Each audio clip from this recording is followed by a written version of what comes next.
आज कवि कुमार विश्वास अयोध्या पहुंचे हैं। यहां पहुंचते ही उनका एयरपोर्ट पर भव्य स्वागत किया गया। कुमार विश्वास के पैर धोए गए, उनके तिलक लगाया गया, फूलों की वर्षा की गई। रामनगरी पहुंचकर कुमार विश्वास भक्ति में लीन दिखे। उन्होंने यहां रामलला के इतिहास पर बात की, तो वहीं रक्षा मंत्री राजनाथ सिंह द्वारा एक बयान पर उनका उत्साह बढ़ाते हुए क्या कुछ कहा, सुनिए। कृपा है, भगवान की कृपा है। और जब भगवान विग्रह में पधारे थे तब भी यहाँ आने का उनका आदेश प्राप्त हुआ। इस अंचल में कहीं भी जाइए तो मन करता है कि जिसके विषय में स्वयं भगवान ने कहा, जन्म भूमि मम पुरी सुहावन।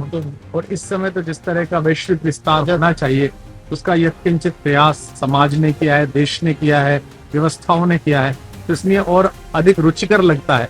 जो पहले एक मन में ग्लानि होती थी, दुख होता था कि जहाँ त्रैलोक्य के अधिपति ने अपने स्वयं को शरीर के रूप में स्थापित किया, धारण किया, और जहाँ से विलोपित हुए अपनी ही सृष्टि में, वहाँ ठीक से व्यवस्था नहीं थी।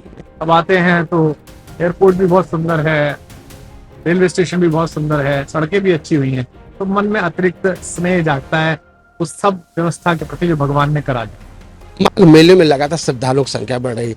प्रयागराज दर्शन करने के बाद अयोध्या काफी संख्या में श्रद्धालु आ रहे हैं। सांस्कृतिक पुनर्जागरण का समय है और भगवान जिन पर रीझते हैं उन पर कृपा भी करते हैं। भगवान जिस पर रीझ जाते हैं उसको सत्ता दिला देते हैं, चाहे वे सुग्रीव हो, चाहे वे विभीषण हो, जो उन हृदय में धारण करते हैं, जो उनके काज के लिए अनवरत प्रयास करते हैं, भगवान उन पर रीझते हैं। माघ मेले के श्रद्धालुओं को तो बहुत बहुत शुभकामनाएं। प्रशासन से भी अनुरोध कि वे संतों की गरिमा का ध्यान रखते हुए और श्रद्धालुओं की व्यवस्था का ध्यान रखते हुए यह जो माघ मेले में माघ मकरगत जब रवि हुई, यह कहा गोस्वामी जी ने कि तीर्थपति पे सभी लोग आते हैं। और यही महर्षि याज्ञवल्क्य ने महर्षि भरद्वाज को यह कथा सुनाई थी, जिसके माध्यम से पूरे विश्व में फैली। मैं सबको शुभकामनाएं प्रदान करता हूँ। जिसको प्राण प्रतिष्ठान में निमंत्रण मिला था उन्होंने ठुकरा दिया था, वो भी रामलला दर्शन करने धीरे धीरे पहुंच रहे हैं। उसको लेकर 23 तारीख को बड़ा विपक्ष का नेता भी पहुंच रहा है। इसको लेकर कहा था कि आप दल से विरोध कीजिए, राम से विरोध मत करिए, क्योंकि राम से द्रोह करके, द्वेष करके संसार में किसी की सरी नहीं, तो ठीक से रहा नहीं। मैं आशा करता हूँ कि भगवान सबको सद्बुद्धि देंगे और वे स्वयं ही तय करते हैं कि उनके द्वार तक कौन पहुंचे।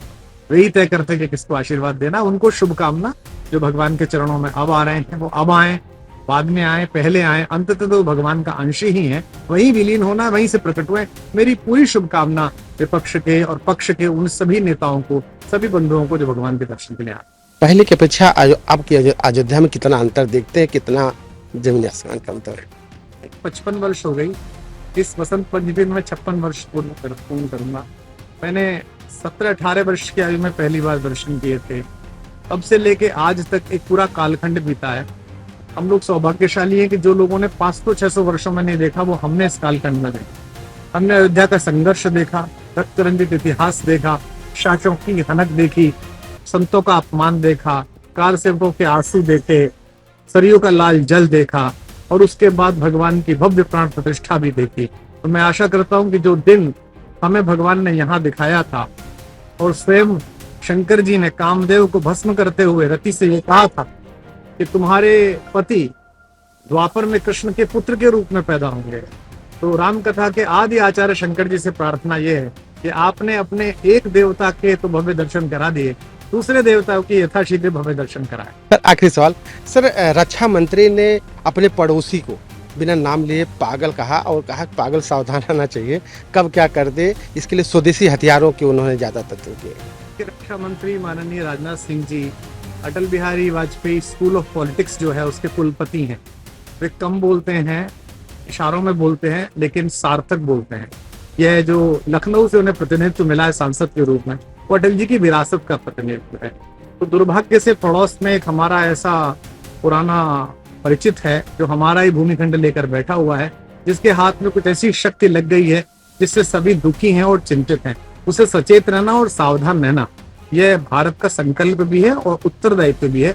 उसी के अनुकूल उन्होंने ये प्रश्न का उत्तर दिया है, और भारत इस समय सक्षम है कि किसी भी मूर्ख की मूर्खता को समुचित रूप से दंडित कर सकता है।